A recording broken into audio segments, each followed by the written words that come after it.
over to the cast. I was. And I actually loved your character. You're kind of representing us Comic-Con goers, I suppose. Can you talk a little bit about that? Yes, I love her, and I am so honored that the fans have dubbed her Avatar of the Fans, because she's a huge Decker Star supporter, and she speaks Klingon, and she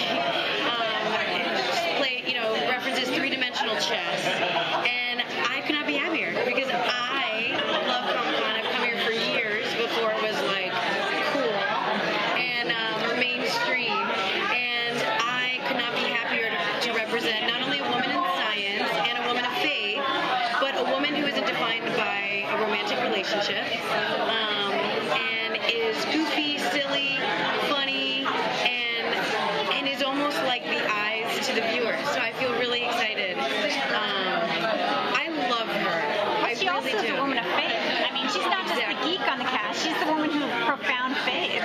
Completely. And I think she's the woman out of all the characters who really knows where her North Star is. She's very clear about who she is. She's very comfortable in her skin. She's not self-conscious.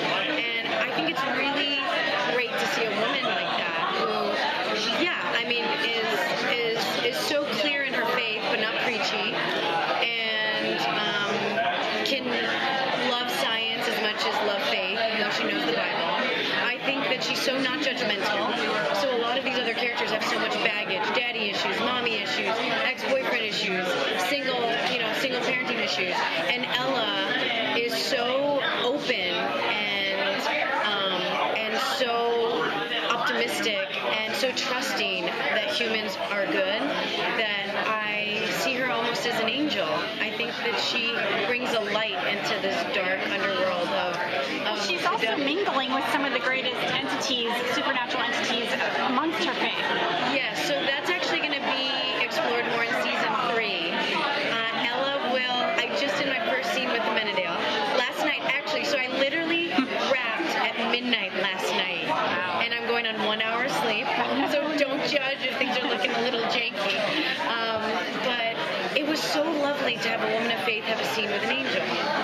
And you realize that the show has so much depth that they went a whole season without having the religious character talk to the angel. That's how much depth and room to play with the writers have. But how does your religious background play into the fact that you're kind of a car thief and you kind of have a history? That's not kind of making it a tad hypocritical? That's right. So her grandmother taught her how to pick locks. We have an episode coming up where Ella and Lucifer go on a road trip, and we learn that Vegas and her no bueno. She may or may not have an addiction, or used to have an addiction, let's say, and she's not all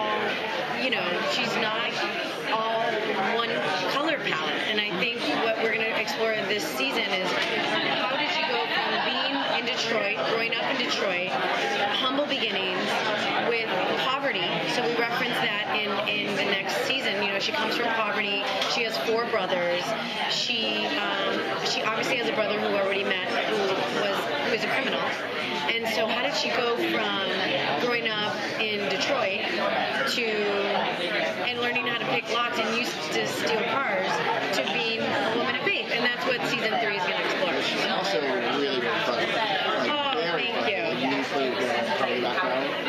I do. I started with George Lopez.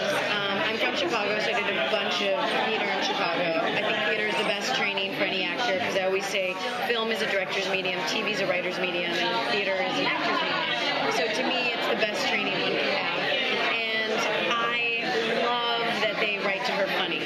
You know, even at the expense of myself, I will say I ran into a door yesterday, the scene we shot. I mean, not in full force. I was trying to get out of the room, and I kind of ran into the door and just went with it. And they're like, that's it. That's the take we're going to use. We're going to use Ella trying to get out of the room so quickly that she runs into the door. And I'm like, quick. So she's clumsy, you know, but I love it because I think that if Ella is not self-conscious, it gives people, and especially women and girls, the inspiration to also not be self-conscious. So I think people are very affected by what they see. And if they see a woman of science, a woman of faith, who's